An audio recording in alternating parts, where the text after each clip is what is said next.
人算什麼？天父竟顧念他；世人算什麼？天父竟關懷他。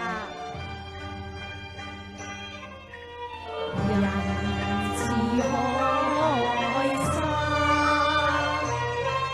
在星空沉下，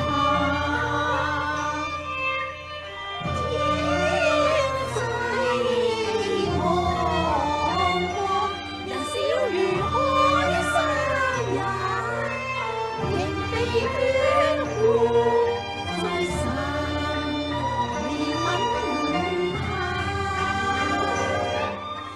神用泥土造人，叫人要生養眾多，管理大地，空中嘅鳥，海裏嘅魚，地上嘅走獸都降服喺人嘅腳下。